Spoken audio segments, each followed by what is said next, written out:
Hola, muchas gracias por ver este video. En esta ocasión les voy a hablar de Toltecayotl, aspectos de la cultura náhuatl de Miguel León Portilla, y vamos a hablar de Toltecayotl, la toltequidad, cómo lo refieren los antiguos, e intentando clarificar a la distancia del tiempo, que de por sí en ese entonces era mucha, ahora muchísimo más distante, para dilucidar si alcanzo a alcanzar un poco a ver o a intentar comprender a qué se refiere el término la Toltecayotl. Voy a leer algunas páginas, espero les guste. La Toltecayotl, toltequidad. Un término abstracto nos expresa Toltecayotl, el conjunto de instituciones y creaciones de los toltecas. Para comprender mejor el sentido de Toltecayotl, debemos tomar en cuenta las voces de que en última instancia se deriva. En múltiples revelaciones indígenas encontramos el vocablo Toyan, que literalmente significa en el lugar de espadañas o tules. Dicho término, sin embargo, en el contexto en cuestión, adquiere un sentido metafórico. Designa sitios donde abundan agua y vegetación. Su semántica culminó al fin como expresión del ámbito más adecuado de asentamiento para la comunidad, hasta llegar a significar la idea de población grande, floreciente ciudad y metrópoli. Se habla así de Toyan Teotihuacán, Toyan Choyolán, Toyan Xicocotitlán, Toyan Culhuacán y las ciudades Teotihuacán de Cholula, Xicocotitlán y Culhuacán. Partiendo de la voz Toyan se derivó la de Toltecatl, el habitante de Tula, el poblador de una ciudad o metrópoli. A su vez, el vocablo Toltecatl hizo suyo el sentido de hombre refinado, sabio y artista. De él se formó a la postre el abstracto Toltecayotl, el conjunto de todo aquello que pertenece y es característico de quienes viven en una Toyan, una ciudad. Los relatos en náhuatl nos dicen que la Toltecayotl abarca los mejores logros del ser humano en sociedad, artes y urbanismo, escritura, calendario, centros de educación, saber acerca de la divinidad, conocimiento de edades del mundo, orígenes y destino del hombre. Precisamente porque la Toltecayotl implicaba todo esto como atributo de las personas fundadores de ciudades, nos inclinamos a pensar que su connotación mucho se acerca a la que tiene, desde un punto de vista histórico y antropológico, el término de civilización. Este último se deriva de civitas, ciudad en latín. Toltecayotl viene en última instancia de Toyan, que asimismo quiere decir metrópoli. Como vamos a verlo enseguida, acudiendo a las antiguas fuentes, la conciencia náhuatl de un legado cultural alcanzó su mejor manifestación en la idea de que lo más valioso de la herencia fue precisamente la Toltecayotl, la toltequidad, el ser de pueblos no ya solo dueños de rica cultura, sino también de una civilización. Tras haber analizado estos conceptos básicos en nuestro acercamiento, vamos a presentar y comentar otros testimonios indígenas que nos ayudarán a percibir, en el contexto de la historia prehispánica, algo de lo que significó para el hombre náhuatl sentirse dueño de un patrimonio, cultura y civilización que él mismo debía preservar y enriquecer. Acudiremos en primer término a la documentación proporcionada en náhuatl por los informantes de Sahagún y específicamente a la misma sección en que encontramos la idea de yucatilistli, la acción que lleva a existir de un modo determinado. Antes, sin embargo, recordaremos algo que conviene tener presente. Hemos visto que los informantes mexicas, al aducir el concepto de yucatilistli, enmarcaron en él las características culturales de los grupos vecinos cuyas fisonomías describieron. Entre las personas que ocuparon su atención podemos mencionar a los otomís, matlacincas, mazaguas, totonacos, huastecos, michoaques o tarascos. Como base de un análisis de los testimonios dados, debemos añadir ahora que los mexicas, al informar sobre cada uno de estos distintos grupos, hablaron respondiendo a un cierto tipo de cuestionarios que les había propuesto Fray Bernardino de Sahagún. Trataron así de lo que había sobre el origen de la gente en cuestión, del lugar en que vivían, la significación de su nombre, sus ocupaciones, sus creaciones artísticas y otras aportaciones culturales, creencias religiosas, prácticas guerreras, virtudes y defectos, forma de alimentación, indumentaria y atavíos, así como de las características más sobresalientes de su lengua. el propio legado de la cultura. Ahora bien, la documentación nos muestra que después de haber obtenido Fray Bernardino estas noticias, quiso proponer parecidas preguntas a los indígenas informantes en busca de la imagen cultural que tenían ellos de sí mismos. Pero entonces, contra lo que pudiera esperarse, los informantes mexicas, prescindiendo en gran parte del cuestionario, se expresaron de manera más espontánea y extremo significativa. De hecho, para referirse a sus propios orígenes y forma de vida, adujeron tradiciones que por encima de todo pusieron al descubierto la conciencia que tenían de su legado de cultura. Comenzaron los mexicas ofreciendo una explicación de su propio nombre, relacionándolo con el de su sacerdote y dios Mexitli o Mexitli. Aludieron luego a su origen y manifestaron que era el último de los grupos chichimecas que había venido de las grandes llanuras del norte. Abandonando ya el esquema de los cuestionarios de Sagún, optaron enseguida por recordar un viejo relato en el que son patentes las metáforas y paralelismos de expresión característicos del náhuatl clásico. Mediante sus palabras, quisieron destacar una vinculación cultural con personas de tiempo incluso remotos, que habían dejado honda huella y herencia valiosa en la región del Altiplano y aún fuera de ella.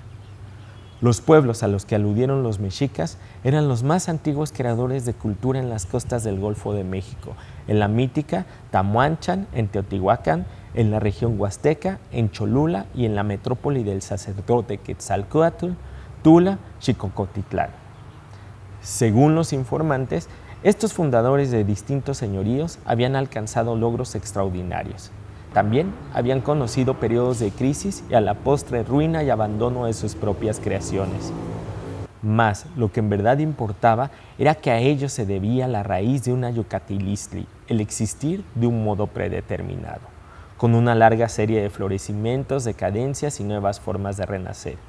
Así había surgido lo que tal vez en época más cercana llegó a conocerse como la Toltecayotl, el gran conjunto de creaciones del hombre en sociedad, artes y urbanismo, organización compleja, centros de educación, escritura, calendario, saber acerca de la divinidad y del mundo.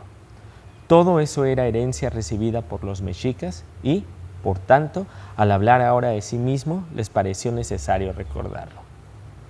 Del texto que nos conserva sus palabras, bastante largo por cierto, citaré solo las porciones más significativas. Como lo dijeron los mexicas, esta es la relación que solían pronunciar los ancianos. En un cierto tiempo que ya nadie puede contar, del que ya nadie puede ahora bien acordarse, quienes aquí vinieron a sembrar a los abuelos, a las abuelas, estos, se dice, llegaron, vinieron, siguieron el camino, vinieron a barrerlo, vinieron a terminarlo, vinieron a gobernar aquí, en esta tierra, que con un solo nombre era mencionada, como si hubiera hecho esto un mundo pequeño. Por el agua en sus barcas vinieron en muchos grupos, y allí arribaron a la orilla del agua, a la costa del norte, y allí donde fueron quedando sus barcas se llama Panutla, que quiere decir por donde se pasa encima del agua. Ahora se dice Pantla, Pánuco. Enseguida siguieron la orilla del agua, iban buscando los montes blancos y los montes que humean. Algunos se acercaron a Cuauhtemayan.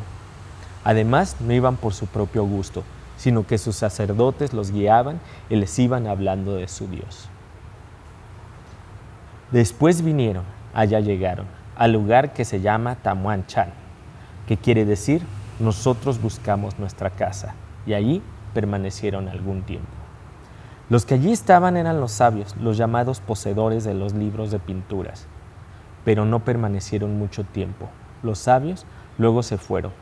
Una vez más entraron en sus barcas y se llevaron la tinta negra y roja, los códices y las pinturas. Se llevaron todas las artes, la Toltecayotl, la música de las flautas, y cuando estaban a punto de partir, convocaron a todos los que iban a dejar y les dijeron: dice el Señor nuestro, Tloquenahuaque, el dueño de cerca y del junto, el que es noche y viento, aquí habréis de vivir. Aquí os hemos venido a sembrar. Esta tierra os ha dado el Señor vuestro, es vuestro merecimiento, vuestro don. Ahora lentamente se ve más allá el nuestro Señor, Tloquenahuaque. Y ahora también nosotros nos vamos, porque lo acompañamos a donde Él va. El Señor noche, viento, el Señor nuestro, tloque nahuaque, porque se va, porque habrá de volver. Volverá a aparecer, vendrá a visitarnos, cuando esté para terminar su camino la tierra, cuando sea ya el fin de la tierra, cuando esté para acabarse, Él saldrá para ponerle fin. Pero vosotros aquí habréis de vivir, aquí guardaréis vuestro bon, vuestro favor, lo que aquí hay, lo que aquí brota, lo que se encuentra en la tierra, lo que hizo merecimiento vuestro, aquel a quien habéis seguido. Y ahora ya nos vamos, le seguimos a donde Él va. Cuando se marcharon los sabios, los portadores de los libros de pinturas, de la música, de las flautas, del conjunto de todas las artes, y en una palabra, el Atoltecayotl, grande fue, según el viejo relato, la consternación del resto del pueblo que allí quedó y se sintió abandonado. Fue menester entonces recordar o reinventar por primera vez la raíz de lo que más tarde habría de conocerse como la Atoltecayotl. Según el texto en el que se funden mito e historia, correspondió a 4 ancianos llevar esto a cabo. Entre ellos estuvieron Oxomoco y Zipactónal, que en otras fuentes aparecen como los progenitores de la especie humana. Así, a quienes en el pensamiento religioso se atribuía el origen de la propia existencia, se adjudicó también haber hecho posible el nuevo ser cultural con las cuentas del tiempo, anales, cantos y artes, tea y luz que, según afirmaron, iluminaban la tierra y comunidad de los humanos. Enseguida se fueron los portadores de los dioses, los que llevaban a cuestas los envoltorios. Dicen que les iba hablando su Dios, y cuando se fueron, se dirigieron hacia el rumbo del rostro del sol. Se llevaron la tinta negra y roja, los códices y las pinturas, se llevaron la Toltecayotl, todo se llevaron. Los libros de cantos y las flautas, pero se quedaron 4 viejos sabios. El nombre uno era Oxomoco, del otro era Zipactónal. Los otros se llamaban Tlateltecuín y Xochicahuaca. Y cuando se habían marchado los sabios, se llamaron y reunieron los 4 ancianos y dijeron: ¿brillará el sol? ¿Amanecerá? ¿Cómo vivirán? ¿Cómo se establecerán los maseguales, el pueblo? ¿Por qué se ha llevado la tinta negra y roja? ¿Cómo existirán los maseguales? ¿Cómo permanecerá la tierra, la ciudad? ¿Cómo habrá estabilidad? ¿Qué es lo que va a gobernarnos? ¿Qué es lo que nos guiará? ¿Qué es lo que nos mostrará el camino? ¿Cuál será nuestra norma? ¿Cuál será nuestra medida? ¿Cuál será el dechado? ¿De dónde habrá de partir? ¿Qué podrá llegar a ser la tea y la luz? Entonces inventaron la cuenta de los destinos, los anales y la cuenta de los años, el libro de los sueños. Lo ordenaron como se ha guardado y como se ha seguido. Y el tiempo que duró el señorío de los toltecas, el señorío de los tepanecas, el señorío de los mexicas y todos los señoríos chichimecas. Los informantes mexicas, al comunicar este relato que según ellos solían repetir los ancianos, manifestaron ser conscientes de la antigüedad de no pocas instituciones y elementos sumamente apreciados y con plena vigencia en su propia cultura. Entre otras cosas, afirmaron que gracias a este remoto y primer reordenamiento del calendario, las cuentas de años y destinos vinieron a ser norma permanente en el ser de muchos pueblos y finalmente también en la nación mexica. Y debemos insistir en la lejanía que en el tiempo asignaron a tales descubrimientos y consiguientes reinvenciones o rescates. Al decir de los informantes, todo ello había ocurrido antes de la fundación de Teotihuacán, la ciudad de los dioses, cuyos orígenes sitúa actualmente la arqueología hacia el siglo I de la era cristiana. Expresaron que precisamente algunos de estos creadores de cultura y civilización al modo de la Toltecayotl fueron los que más tarde dieron principio a la Toyan Teotihuacán. ¿Significa esto que los mexicas, al mostrarse como herederos de quienes habían alcanzado este tan antiguo florecimiento en las costas del Golfo y en la mítica región de Tamoachán, tuvieron al menos vaga conciencia de que su legado entroncaba con la que conocemos hoy como la cultura olmeca o cultura madre en el ámbito de Mesoamérica? La pregunta, por atrevida que parezca, desde luego de difícil respuesta, no carece de sentido y parece derivarse del análisis del texto que estamos comentando.